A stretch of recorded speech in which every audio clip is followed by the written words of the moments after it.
ekene m unu ebe ọ bụ na isi wee na-anụ onu m mma like ka ị bịa nso gụchaa ntị gị ọfụma maka o nwere ike okwu a na-adanyere gị.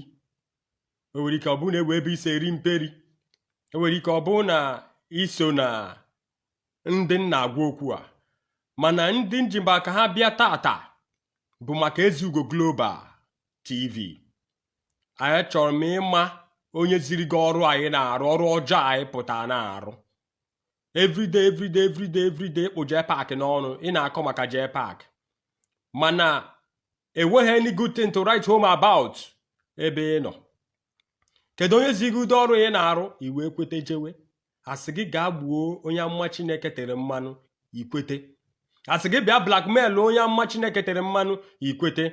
Asị gị bịa kwujowu ya na ọ na-efere mba ụwa kwujowu ya ikwete. Kedu ụdị onye zigide ọrụ ị na-alụ iwe kwete jewe? Ijukwala eso ọfụma, ijukwala eso ọfụma. Christianity has been a place all these bloodsuckers, killers has come to hide themselves to claim, in order to claim that they are Christians. Ngwanezie na ya ka ngwa unu. Ezugo Global TV, I've been following you bumper to bumper, and I've been listening to your stories. I don't know what to call it. Okwu ị na-ekwugasị. Maybe mepere ọnụ sị na ọ bụ na ọ dịlụ gịwa, na ọ bụ na ọ dị gịwa n'aka, na oge echi Okeke Njaka ama apologize to anybody. And ayo me apology. They are not begging you to apologize. Mfukwe ebe upload title lawyer, be waiting for apology. Be waiting for who to apologize to you. Upload do picture Matthias. Ebe Matthias na akpari Reverend Father Ejike Mbaka. Na asị Mbaka ị na-akpọ Ebuka Obi arenji na gụwa bụ onye isi ndị arenji. Bikonu, right from the day Father Mbaka bido mewe preaching, ewenugo ebe o mepere ọnụ si Ebuka Obi na ịbụ arenji. Ebe ọbụna ewe ebe such video de, ewe ebe such voice that I know Father Mbaka ema, ewe ebe such video de, bikonu gbaanụ m link ya. Bikonu bunu m ụzọ tinye na platform ka m fụ ebe Father Mbaka si Ebuka Obi na ị na-eme arenji. Since aha Ezugo Global bụrụ ọgụ n'isi, Ezugo Global TV anụwa bụ ihe deceivuru. So na one of the people who deceived Ogechi Njaka a na-ekwu ọka na-aja ya ọnụ na-ekwu okwu. Nọta na-ewere ihe na-eme, nọta na-ewere ihe na-eme. Ezugo Global ịbụ onye Nnewi, mana ịnọ Ogechi Njaka were ọnụ ya na-criticize na blackmail Ifeanyi Uba, your own brother. You never said anything about it. Made series of video against Ifeanyi Uba. Now, it is now clear to us that you people are working for somebody. Somebody is sponsoring you people. Unu gbaba wee eziokwu iru, mee eziokwu kpọkpọdo eziokwu iru naanị. Ebe ime play my video, na ịkọchacha Zion, na ị ga-emeche bịa na Zion. Ịkọchacha Zion that you be inflicted by sickness. Na ofu ahụ ga-atụnata ga-eburu gị bịa na Zion. Hey! The Christianity has fallen apart. Kedu ihe na-eme na Christianity? Kedu the wolves in sheep's clothing? That is spoiling Christianity. Kedu ndị bata na Christianity?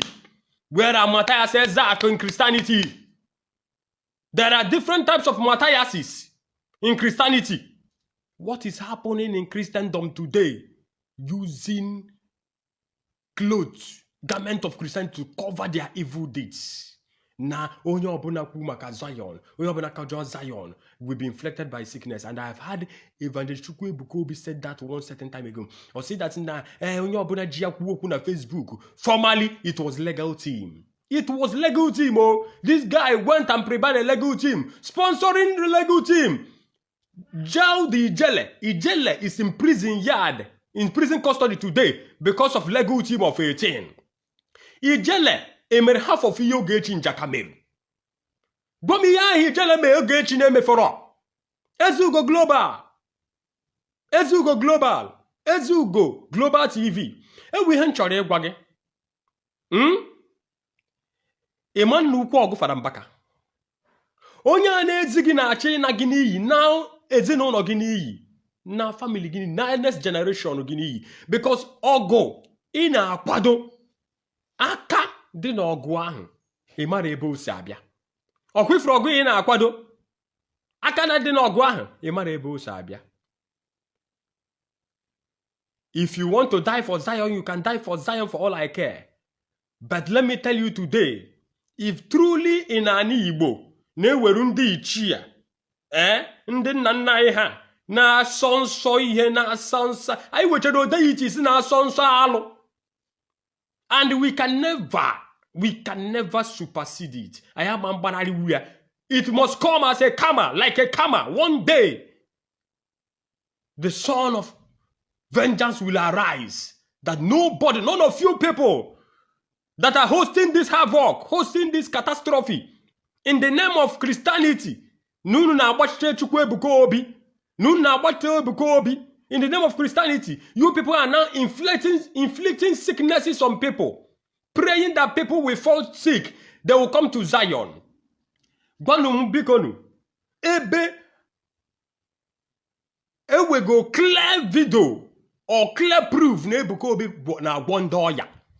A ga-eji unu na-ekpe ekpere, mmadụ ejiri ọnụ ya na-ekwu okwu ka na mmadụ ga-ada sickness ka ebute ya na Zion, unu na-akpọ owu unu Christians. Let me now tell you, the story will be the other way around. As you go global, what of if you as a person fall sick tomorrow? Ebuka gị Zion agwọtawuro gị. Chukwu ga-abụ Chukwu Ebuka Obi agwọtawuro gị. Chukwu ga-abụ Ebuka Obi agwọtawuro gị. What of ofu nwa gị dakwanụ sickness? What of nwunye gị dakwanụ sickness? What of ofu nwanne gị dakwanụ sickness? Ọ bụ maka ihe ị na-eme. Ihe ị na-eme kọwa kịta. A na-agwa ntị na ntị anụghị ihe, mgbe a ga-egburu isi egburu ntị. Onye aziga ozi a, onye na-afụ gị ọkụ n'ike a, amachi so mwechi ihe okwu gasị maka gụwa. Kwuo na ị na-alacha nwoke ibe gị ike, that na ị na-elik your fellow man's anus. A na-enye gị peti ego, na-enye gị peti ego. Ị na-akọ, ị mahazi your limit. Ị maha your limit. Reverend Father Ejike Mbaka ka nọ one day ka ị na-akpa afa Mbaka na ada agwa ochinchi na agha esu. Ezugo globals. Let me tell you, when the war you are hosting will start, let me tell you, you will not withstand it. Even that your place na Nnewi be ahụ ịnọ, na be nna gị ahụ ịnọ, ga-afịa gị ahụ ịnọ. Na enwe ikorobịa dị ka gị, ichenji wuho environment ebe ịnọ. Ihe imerubo ịka nọrọ na be nna gị na village nna gị, ekwuo iweru one word the other duto na iferu na iwere ire ebe ị ga-eji wee cover onwe gị. But I want to tell you one thing.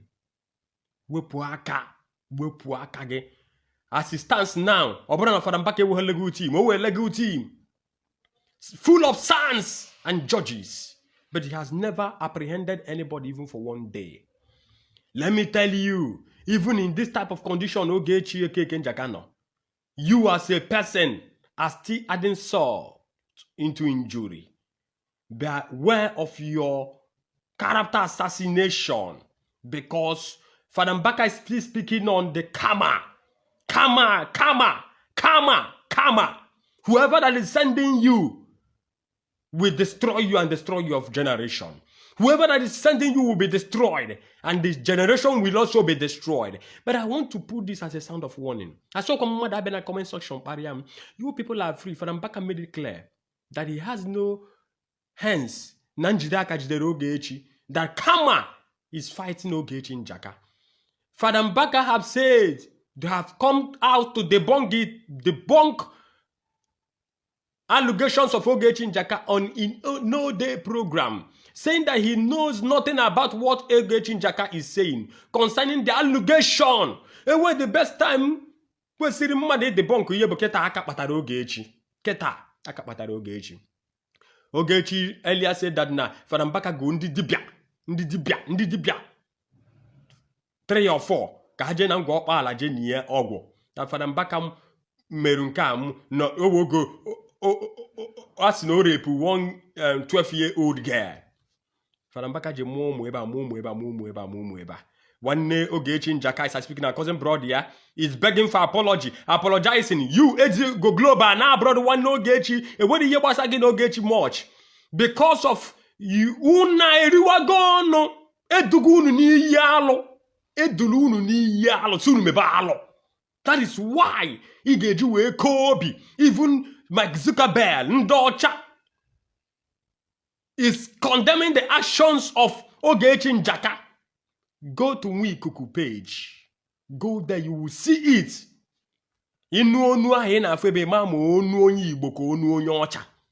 Saying the crime gesture of Ogechi Mbaka.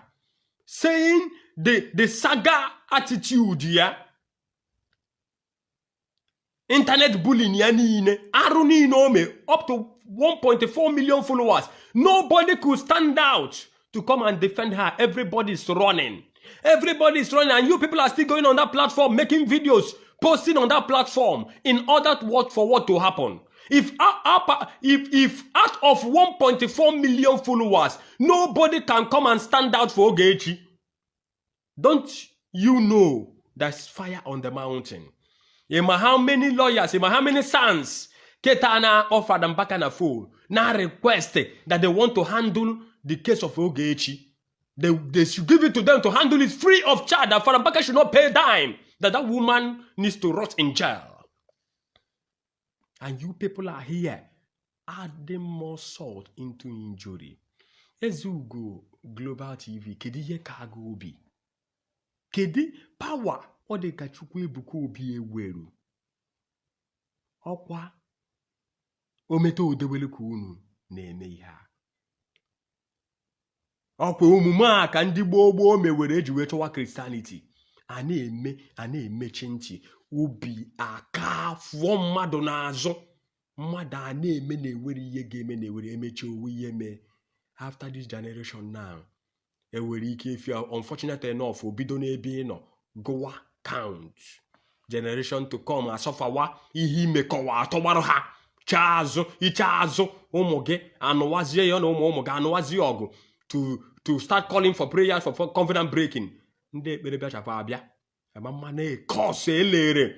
Ịpụ onwe gị bụ necho anya buru onwe gị makpuo na that course. Na ị na-anụ Chukwu Ebuka Obi ọgụ. Where was you? Oge Chukwu Ebuka Obi na-eso ndị Lagos Adoration Ministry Lagos branch abịa campaign na adoration. Where was you? Oge Chukwu Ebuka Obi na-agbagharị for Father Mbaka to lay hands on him. Just know ka Father Mbaka metụ ya aka n'ishi. Where was you when Ejike Mbaka Obi was coming to altar of adoration? Where was you when Ebuka Obi was following Father Mbaka around? Sleep on adoration ground. Where was you? Okay, Ebuka Obi na-emeche picture Father Mbaka in large. Where ya na-eme ma billboard. Tia mana social media handle ya as a profile picture. Where was you? Onye na-amaghị ebe esi na ozi pụta osi n'okwu na-abịa. N'anya onye bịa be mmadụ gote ọkụ ahụ nwezie na be nke ya ozizie gị sị gị na gị jee fonye ọkụ ebe o si bịa gote ọkụ na nke ya enwuchiwe gị ike. Ezugo Global TV kwete wee jewu dị ije a. I bet you that n'ihere ga-abụ nke gị. Ị na-akọ J-Park ọnụ but na-ewekwe any different info. J-Park is even more better than you. Negodi ihe niile amachiso m na-ekwu maka gị.